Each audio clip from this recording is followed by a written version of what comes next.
Today, I will explain topics related to financial statements, audit. So let's have audit objectives, procedures, evidences, and documentation. Gathering and accumulating documented, sufficient, and appropriate audit evidence are the auditor's basis and proof that reasonable assurance has been obtained and audit risk has been reduced to an acceptably low level to enable the auditor to express an opinion on the fairness of financial statements. Let's have here an illustrative auditor's overall audit objectives. The auditor performs audit procedures in order to gather sufficient and appropriate audit evidences and thereby obtain reasonable assurance and reduce audit risk to an acceptably low level. And these evidences become basis, in forming an opinion about the fairness of financial statements. And this opinion is included in the auditor's report that is attached to the financial statements submitted to intended users. So this is the illustrative auditor's overall audit objectives. So our discussion focus here, on the evidence gathering.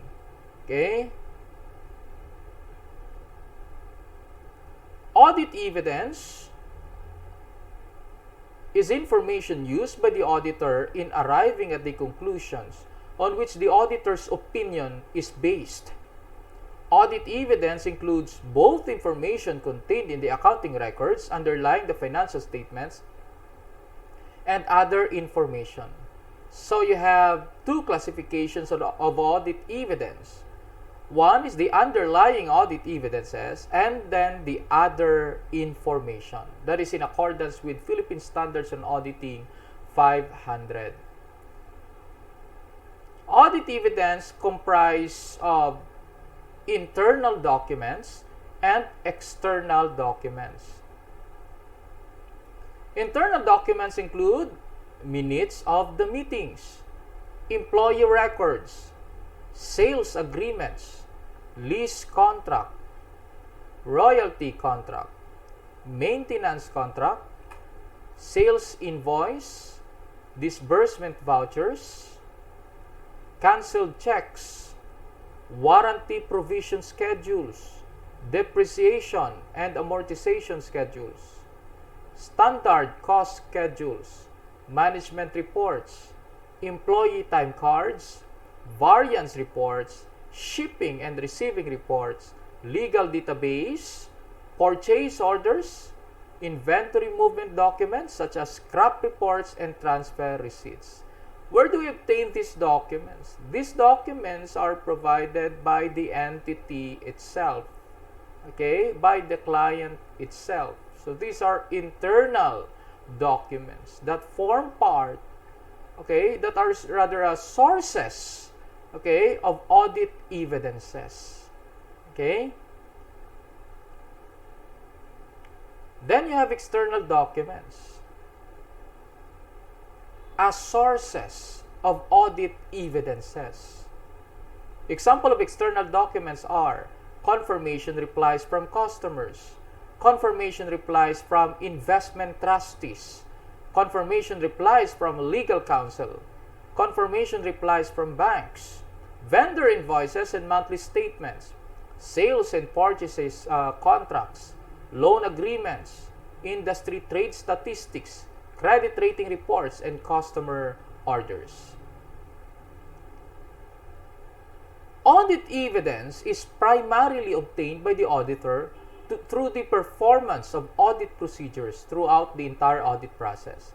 The audit procedures performed by the auditor during the audit can be classified either according to their purpose or type.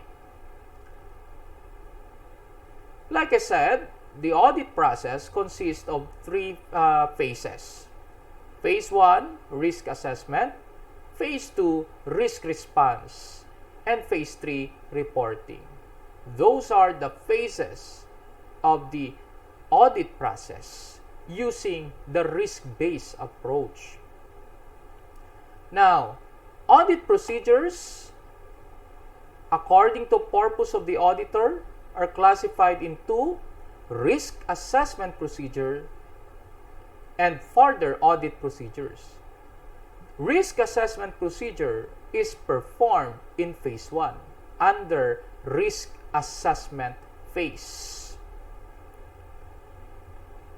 Audit procedures performed to obtain an understanding of the entity and its environment, including the entity's internal control, to identify and assess the risk of material misstatement, whether due to fraud or error, at the financial statement and assertion level, thereby providing a basis for designing and implementing responses to the assessed RMM.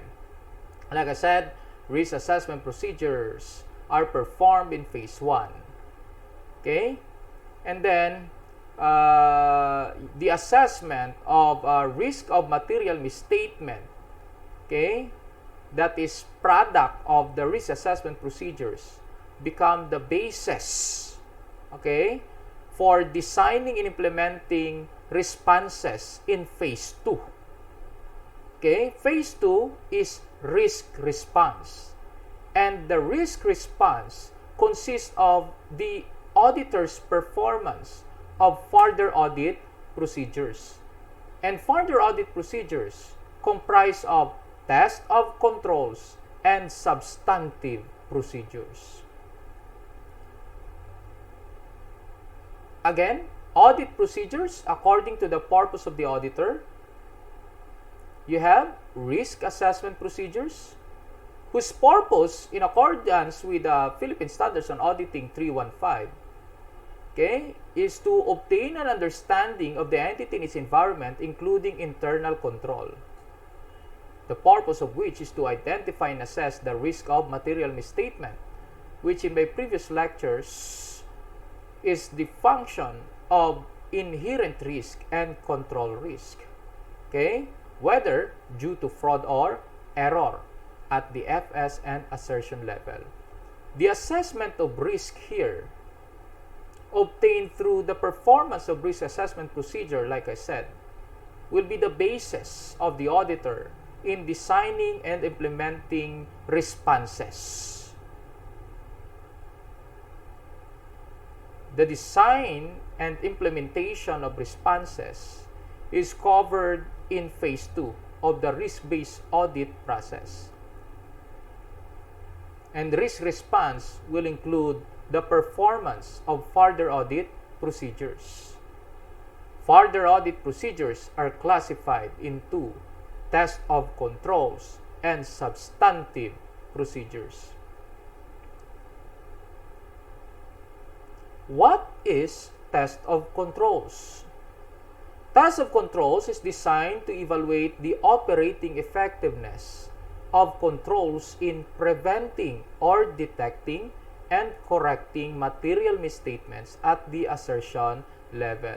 Take note, this type of FAP or further audit procedure is designed to evaluate the operating effectiveness of the internal control. Okay?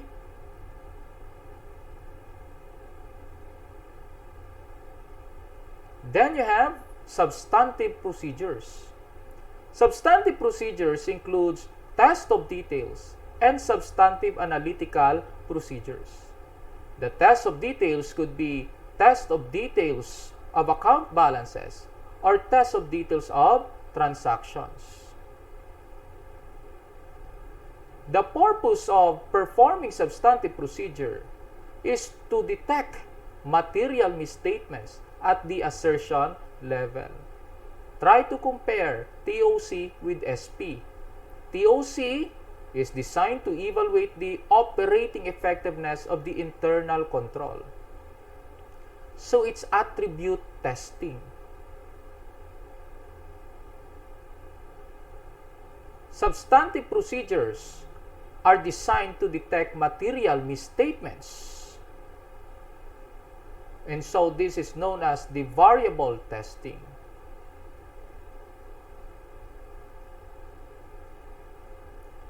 Audit procedures according to type the auditors perform will also include inspection. What is inspection? Examination of records or documents, whether external or internal, whether in paper form, electronic form, or other media, or a physical examination of an asset. You call it inspection. Next, observation. This consists of looking at the process or procedure being performed by others. An example of this is when the auditor observes the year-end inventory counting performed by the entity's personnel. Observation. External confirmation. A direct written response to the auditor from a third party in paper form or by electronic in other medium. External confirmation, or simply known as confirmation.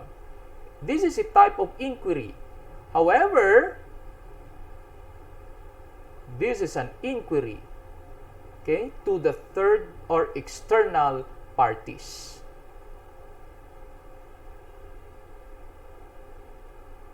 It's a direct written response obtained from third parties,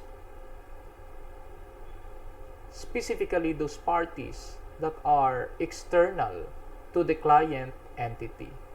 So you call it external confirmation or simply confirmation. Then you have recalculation. Consists of checking the mathematical accuracy of documents or records. Then you have reperformance. This involves the auditor's independent execution of procedures or controls that were originally performed as part of the entity's internal control. Then, analytical procedures. Analytical procedures are evaluations of financial information through analysis of plausible relationships among both financial and non-financial data. They also encompass such as investigation, as is necessary of identified fluctuations or relationships that are inconsistent with other relevant information or that differ from expected values by a significant amount. In performing analytical procedures, the auditor may make use of financial ratios, okay? Variance analysis may also be used as part of analytical procedures.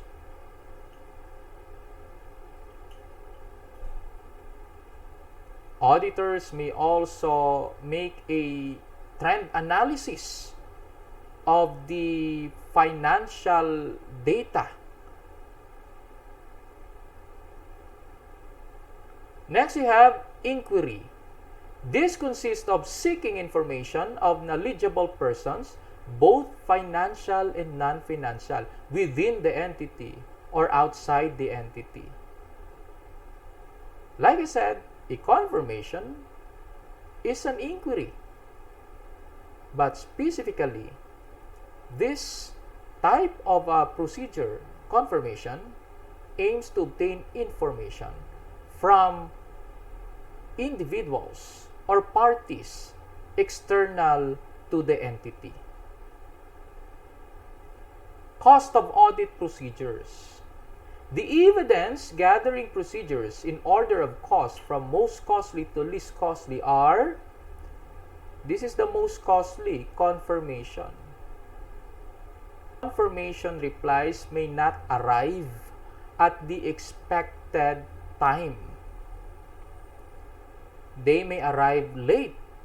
Sometimes confirmation replies arrive after the audit opinion has been issued, and that replies become irrelevant already. Okay? So the fact that confirmation replies may arrive late affects the cost of audit particularly on the cost of the budgeted time. Okay? Because it extends the audit timeline. Just because the auditor waits for the confirmation replies to arrive. So there is a cost, okay, attributed to the time spent or the delay incurred by the auditor for waiting confirmation replies from external parties. Then you have inspection, then recalculation, then you have reperformance, observation, analytical procedure, and the least costly, inquiry. This is the least costly. Lazy auditors do this. They do the audit by doing inquiry only. That makes audit ineffective. Types of audit procedures linked according to purpose. Inspection. This can be performed under risk assessment procedure. This can be performed as part of test of control, and this can be performed as part of substantive procedures. Observation. This can be performed as part of risk assessment procedure. This can be performed as part of a test of control and as part of substantive procedure. External confirmation. This can be performed as part of substantive procedure only. Recalculation as part of substantive procedure only. Reperformance as part of test of control only. Analytical procedures. This can be performed as part of risk assessment procedure and substantive procedures. Inquiry. This can be performed as part of risk assessment procedures, test of control, and substantive procedures. Now, let's proceed to this topic, audit procedures to address audit risk.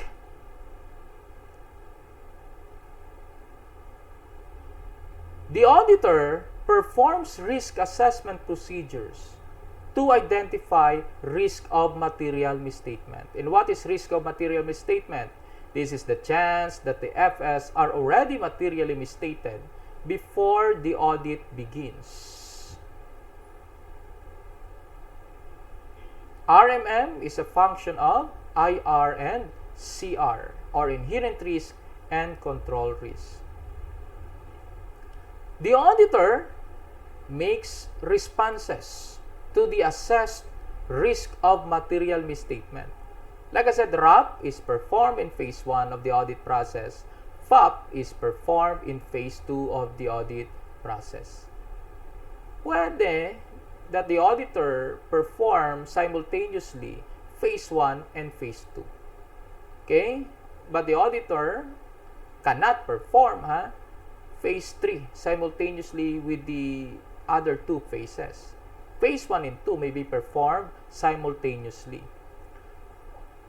The auditor performs FAP to ultimately detect risk of material misstatement. That is why here, like I said, detection risk is a dependent variable. The degree or level of detection risk depends on the auditor's assessment of inherent and control risk. DR depends on RMM. Just like FAP, or the extent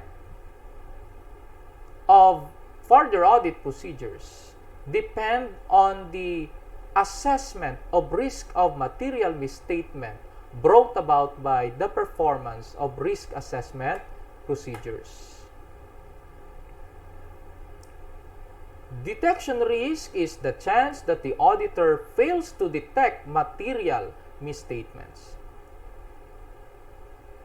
RAP identifies RMM.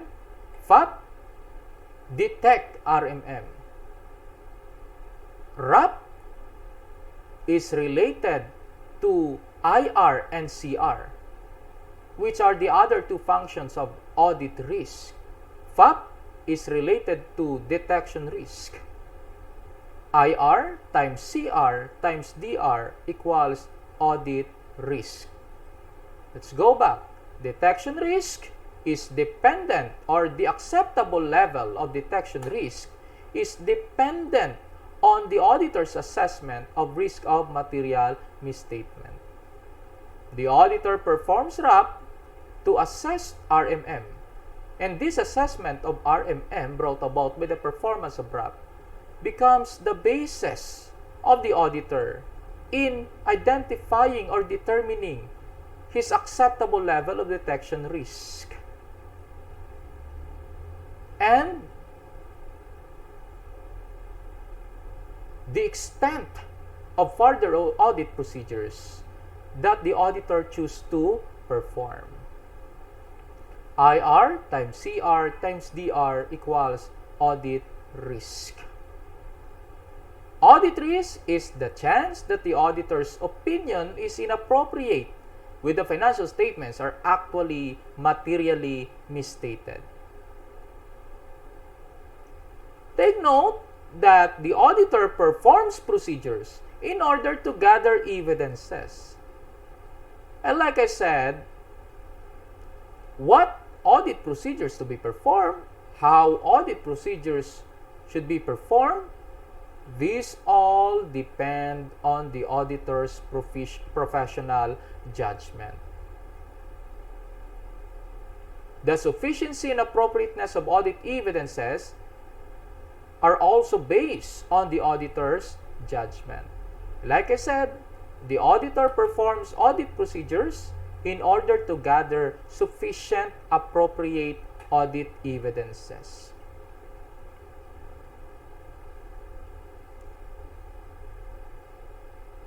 The auditor aims to obtain reasonable assurance that the financial statements are not materially misstated.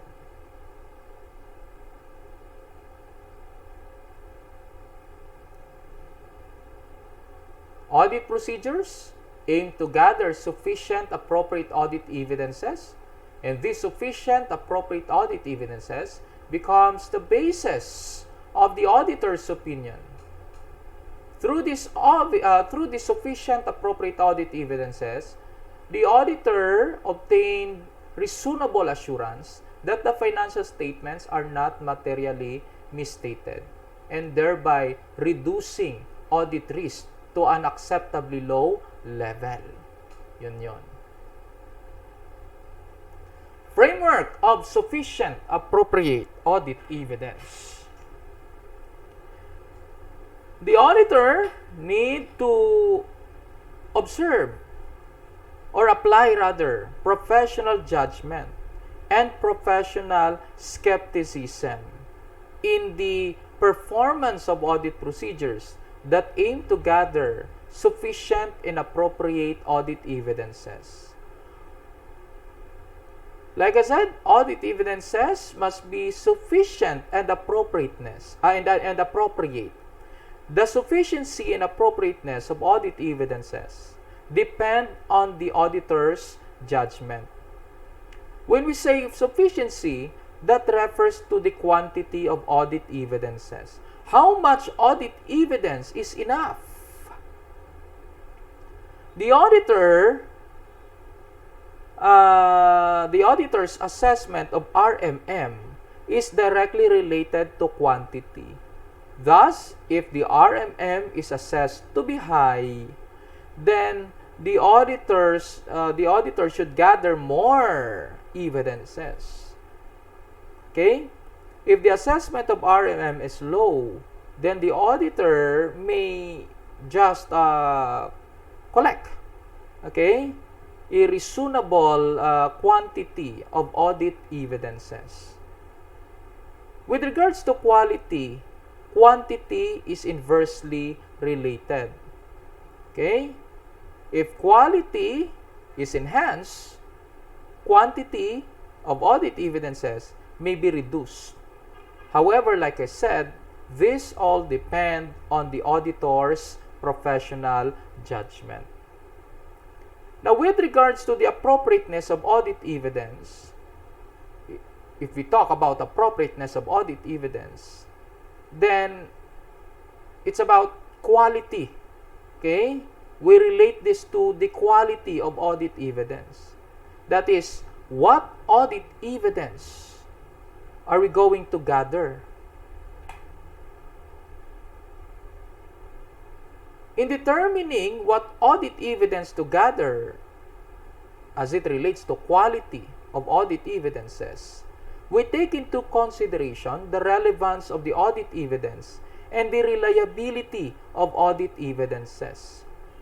Relevance considers the purpose of the audit procedure, the assertion to be addressed, and the direction of testing. What is the purpose of audit procedure? Is this audit evidence relevant to the purpose of the audit procedure? Is this audit evidence relevant to the assertion that needs to be addressed? And is this audit evidence relevant, okay, to the direction of testing? Or is this related to the direction of testing being performed? Direction of test or direction of testing includes two, vouching and tracing. So we have two directions of testing, vouching and tracing. With regards to reliability, we take into consideration the source of the audit evidence, the nature of the audit evidence, and the circumstances surrounding the audit evidences gathered. Sufficiency. The measure of the quantity of audit evidence is known as the sufficiency of audit evidences. The quantity of the audit evidence needed is affected by the auditor's assessment of the RMM and also by the quality of such audit evidence. Now, you have here means available to the auditor for selecting items for testing. The auditor may select all items, that is 100% examination. The auditor may just select specific items. And the auditor may just perform, anyway, most auditors perform audit sampling, okay, in selecting items to test. So, here we have means available to the auditor for selecting items for testing. 100% selection or examination, selecting specific items only, and audit sampling. Let's have appropriateness of audit evidence. Appropriateness of audit evidence is the measure of the quality of audit evidence. That is, its relevance and its reliability in providing support for the conclusions on which the auditor's opinion is based. PSA 500 paragraph 7 states that when designing and performing audit procedures, the auditor shall consider the relevance and reliability of the information to be used as audit evidence. Relevance, this deals with the logical connection with or bearing upon the purpose of the audit procedure. And where appropriate, the assertion under consideration. The relevance of information to be used as audit evidence may be affected by the direction of testing.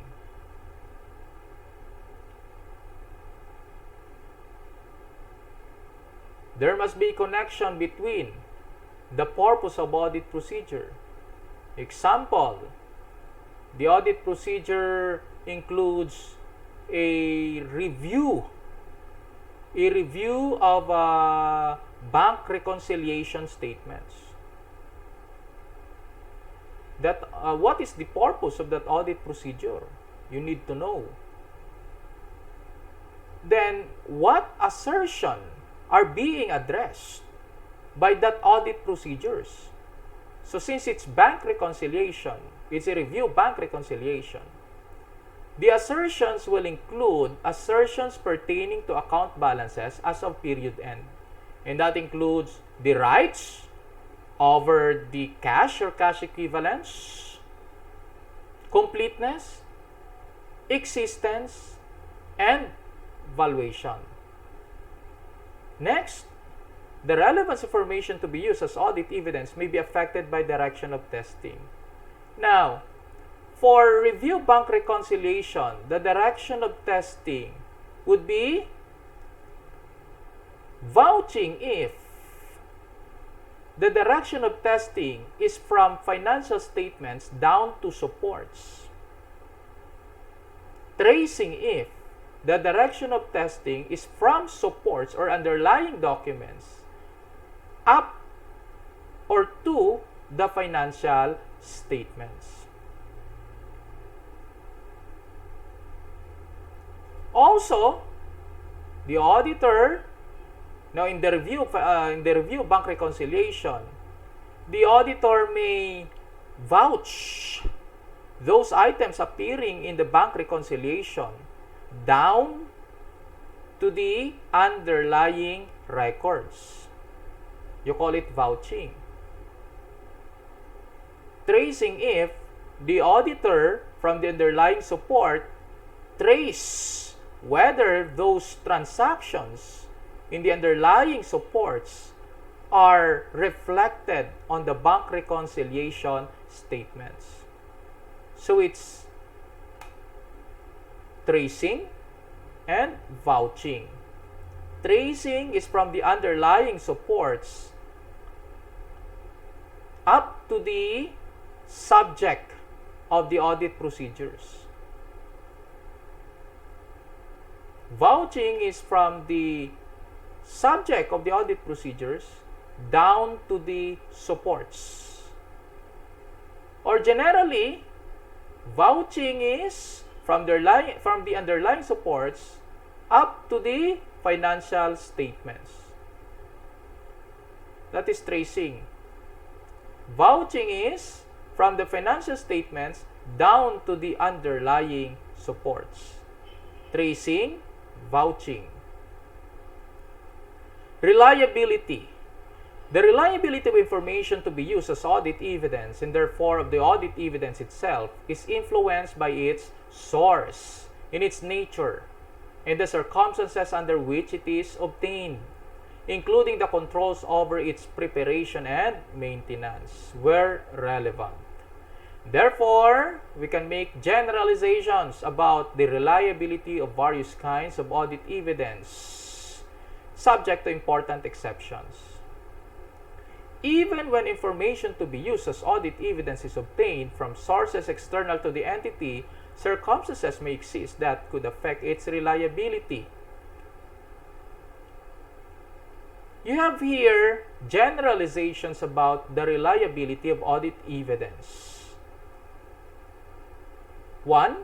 The reliability of audit evidence is increased when it is obtained from independent sources outside the entity.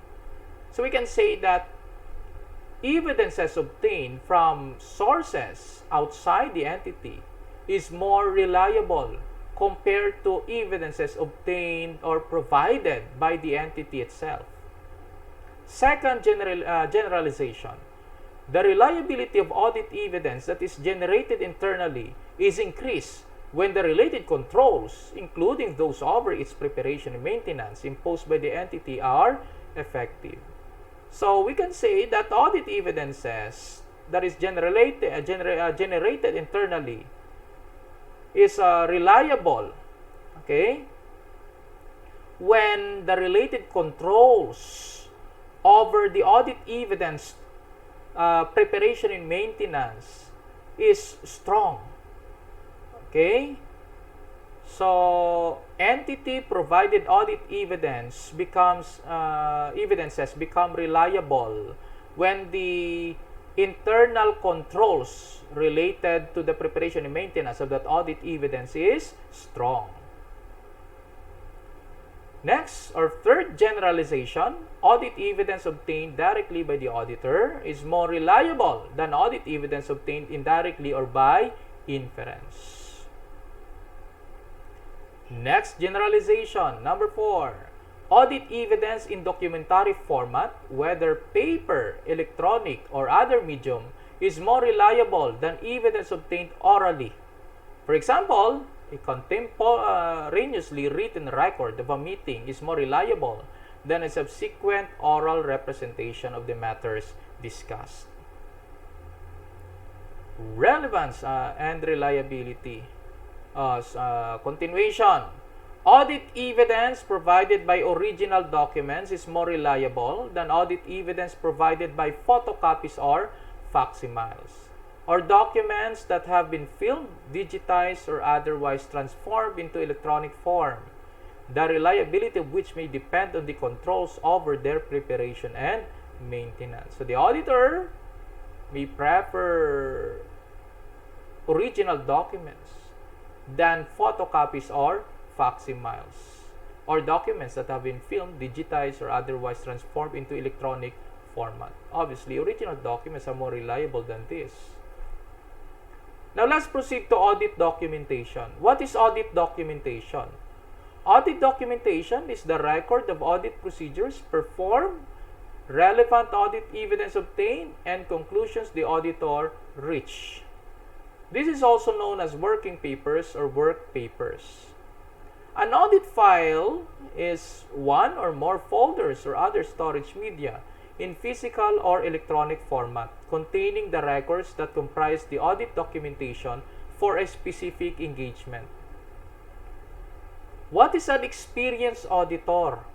An individual, whether internal or external to the firm, who has practical audit experience and a reasonable understanding of the audit process, the Philippine Standards on Auditing and applicable legal and regulatory requirements, the business environment in which the entity operates, and auditing and financial reporting issues relevant to the entity's industry. Now let's have this. The auditor prepares documentation to provide, or the auditor prepares working papers to provide A sufficient and appropriate record of the basis for auditor's report, and B, evidence that the audit was planned and performed in accordance with PSAs and applicable legal and regulatory requirements. Like I said, if it's not documented, then it's not audited. The Philippine Standards on Auditing requires the preparation and maintenance of audit working papers. Purpose of audit documentation. Audit evidence includes accounting records and other information. Or shall we say audit evidences, okay? The sources rather of audit evidences are accounting records and other information. Okay? These audit evidences are documented in the working papers. So you have your audit documentation. Okay? This audit documentation supports the auditor's report. Like I said, the audit opinion, which is included in the audit report, are based on the evidences gathered. And these evidences gathered are stored in the audit working papers. The sources of audit evidences include accounting records and other information. Accounting records support financial statements. Take note that accounting records are not the working papers. Accounting records are sources of evidences, audit evidences, that are stored or documented in the working papers. Accounting records support the financial statements. Audit documentation or working papers support auditor's report. Take note of that. The accounting records are owned by the company, the entity, our client entity, while audit documentations or working papers are owned by the auditor. Okay? Audit documentation supports auditor's report. Accounting records support financial statements. Accounting records are owned by the entity, our client entity, while audit documentation or working papers are owned by the auditor. Financial statements are distributed to intended users. Attached to these financial statements is the auditor's report, which enhances the credibility of the financial statements. Audit documentation serves a number of additional purposes, including the following: assisting the engagement team to plan and perform the audit. It also assists members of the engagement team responsible for supervision to direct and supervise the audit work and to discharge their review responsibilities. This also enables the engagement team to be accountable for its work. Retaining a record of matters of continuing significance to future audits is also one of the purpose of having audit documentation. Having audit documentation also enables the conduct of quality control reviews and inspections. Furthermore, audit documentation enables the conduct of external inspections in accordance with applicable legal, regulatory, or other requirements. Audit documentation may be recorded on paper or on electronic or other media. Example of audit documentation includes audit programs, analysis, issues memoranda, summaries of significant matters, letters of confirmation and representation, checklist, and correspondence, including email, concerning significant matters. The auditor may include abstracts or copies of the entity's records as part of audit documentation. Audit documentation, however, is not a substitute for the entity's accounting records. Kasi baka hingin ni company or ni client yung audit documentation mo. Kasi sabi niya, ang ganda ng audit documentation mo. Pwede makahingi. Okay? Gamitin ko na lang yan as my accounting records. Hindi, it's not a substitute for the entity's accounting records. Likewise, accounting records are not the audit working papers. They are sources of audit evidences. Okay? Sources of audit evidences. Then accounting records are owned by the client entity. Audit documentation or working papers are owned by the auditor. Types of audit files. Audit files refer to one or more folders or other storage media in physical or electronic format, containing the records that comprise the audit documentation for a specific engagement. We have two main divisions of audit files: the permanent or continuing audit file and the current audit file. The permanent or continuing audit file contains all the data that are of continuing interest from year to year. The current audit file contains all papers accumulated during the current year's audit and that relates specifically to the current period's audit. So, example of permanent or continuing audit file includes, that is a corporation. You have the articles of incorporation and bylaws. Okay? Debt agreements. Okay, or contracts that covers more than 1 year. Okay, that consists permanent or continuing audit file. Current audit file includes, of course, basic is the trial balance for the current year audit and other supports for the current year's audit. That is, those are the current audit file. So, two main divisions of audit files: permanent or continuing audit file and the current audit file. So, ito na yung examples. Permanent or continuing files include debt agreement, articles of incorporation, flowcharts of internal control, yung ginawa mo in phase 1 under risk assessment procedures, when you obtain an understanding of the entity in its environment, including its internal control. That understanding was documented using a flowchart. That flowchart becomes part of permanent or continuing files. Next, bond indenture agreements and lease agreements. And analysis of capital stock and owner's equity accounts. Then you have current files. Current files, like I said, supports the current year's audit. And this will include a reconciliation of the accounting records to financial statements, lead schedules of major components of the amounts in FS and supporting detailed schedules, documentation of the substantive procedures performed, providing evidence, corroborating or contradicting management's assertions, the attorney's letter and management representation letter, and the audit programs. Let's have audit files preparation organization, form, content, and extent of audit documentation. The nature, timing, and extent of the audit procedures performed to comply with the Philippine standards on auditing and applicable legal and regulatory requirements must be documented. Okay? Next, the results of the audit procedures performed in the audit evidence obtained must also be documented and included in the working papers. Both, no?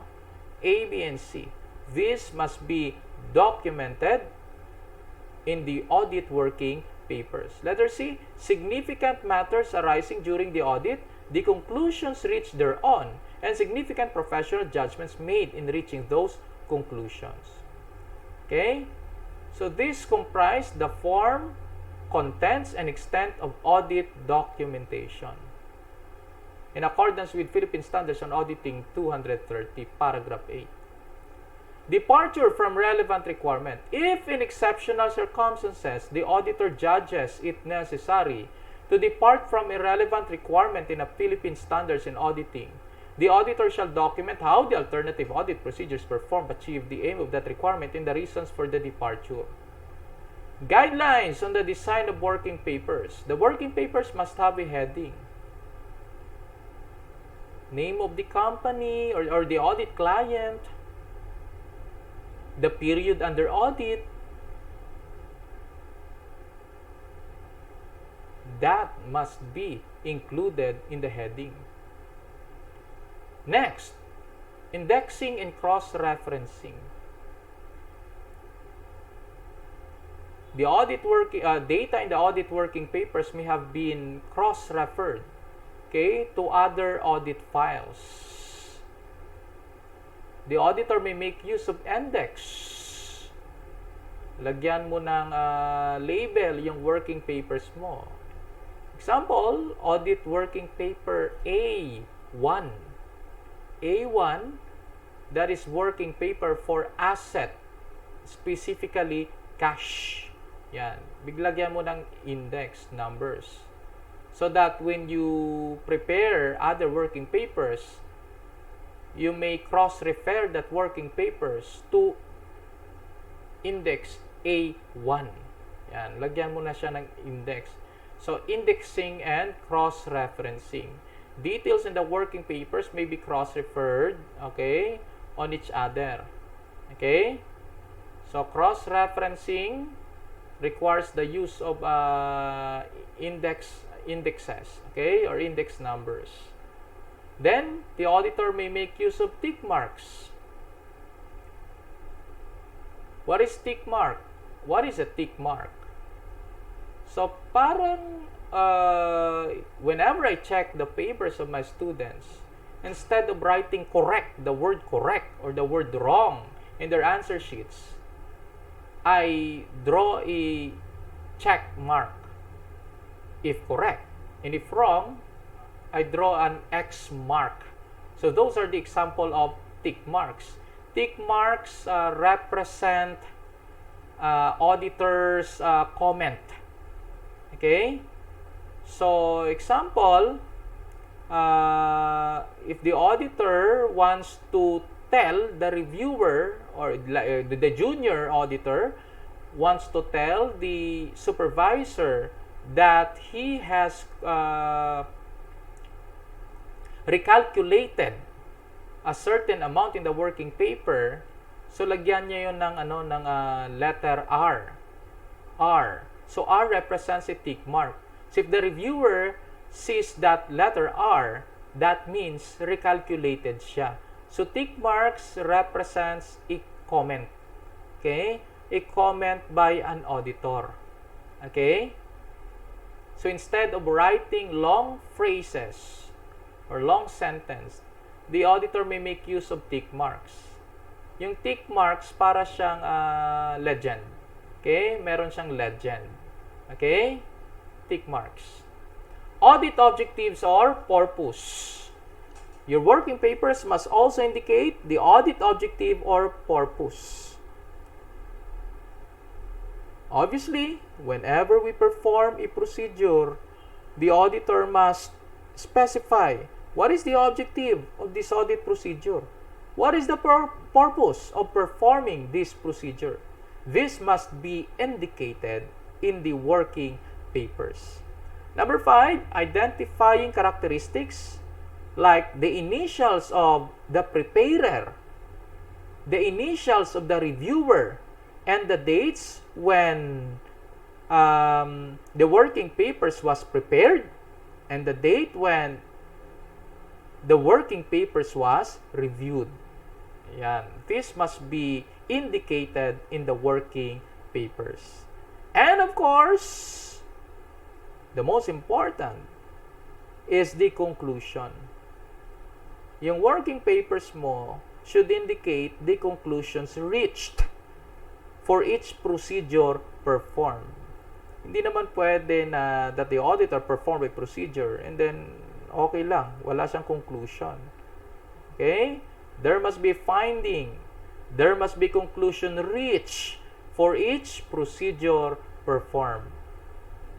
The form, content, and extent of audit documentation depend on factors such as the size and complexity of the entity, the nature of the audit procedures to be performed, the identified RMM, the significance of the audit evidence obtained, the nature and extent of exceptions identified, the need to document a conclusion or the basis for a conclusion not readily determinable from the documentation of the work performed or audit evidence obtained, and the audit methodology and tools used. Timely preparation of audit documentation.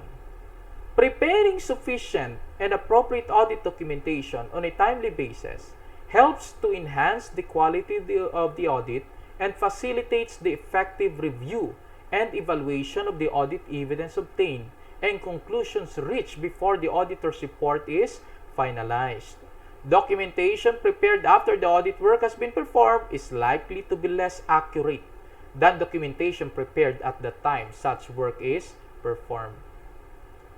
Let's have here the assembly and retention of final audit file timeline.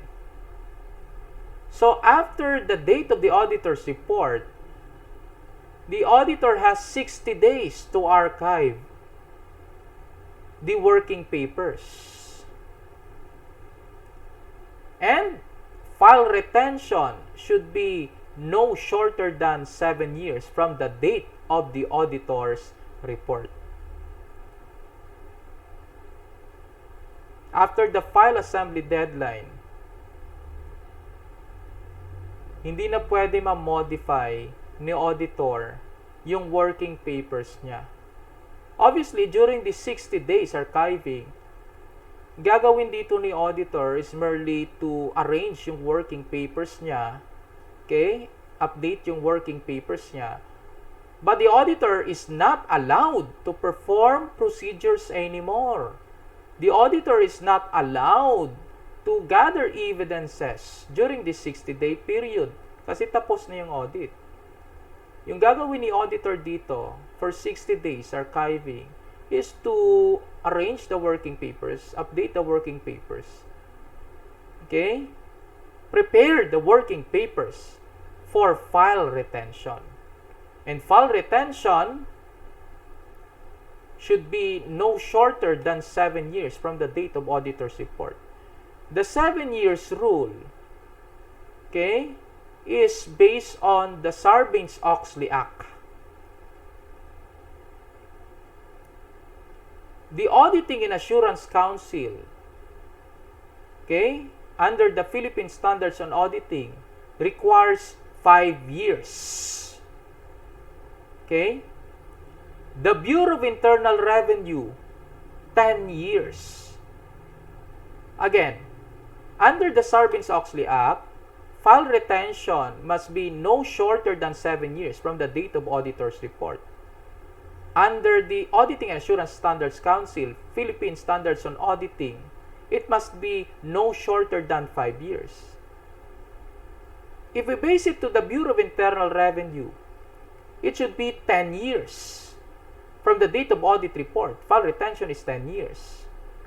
Now, if the client has a computerized accounting system and have or maintain soft copies of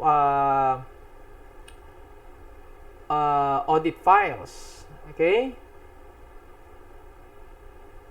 retention is 5 years hard copies,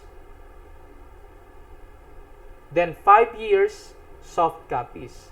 Obviously, during that first 5 years, the auditor and the client, okay, from the point of view of the client, okay, the auditor and the client are not of course are not prohibited from maintaining soft copies for the first 5 years.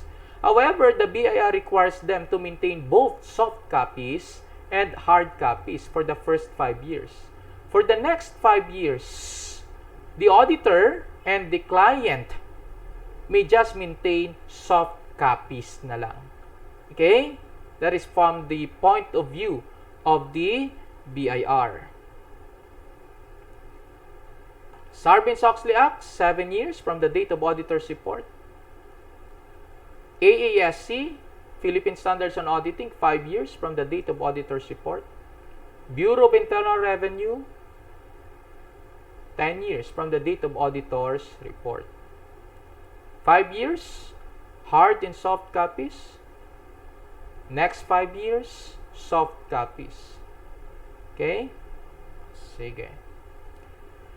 The auditor shall assemble the audit documentation in an audit file and complete the administrative process of assembling the final audit file on a timely basis after the date of the auditor's report. The firm should establish, this refers to the auditor, the firm should establish policies and procedures for the timely completion of the assembly of audit files. An appropriate time limit within which to complete the assembly of the final audit file is ordinarily not more than 60 days after the date of the audit report. The completion of the assembly of the final audit file after the date of the auditor's report is an administrative process, and this does not involve the performance of new audit procedures or the drawing of new conclusions. Changes, however, be made to the audit documentation during the final assembly process if they are administrative lang in nature. Example of such changes include deleting or discarding superseded documentation. Okay? Baka redundant yung audit documentation mo. You may delete or discard, okay, some of these documentations. Sorting, collating, and cross-referencing working papers. Update mo yung working papers mo. Baka may nakalimutan kang i-cross-refer. Okay? Signing off on completion checklist related to the file assembly process. Dapat yung mga working papers mo be signed off. Like I said kanina, your working papers must indicate the preparer and the reviewer. And the date when it was prepared and the date when it was reviewed must be indicated in the working papers. The same with signing off. The date when that is signed off. Okay? The date when it was initially reviewed must be indicated, and the date when it was reviewed. Okay? The final review date must also be indicated. Okay? So the initial date of preparation, or the first the date of initial preparation, and the date of finalization must be indicated in the working papers. For the reviewer, the date of the initial review and final review must also be indicated in the working papers.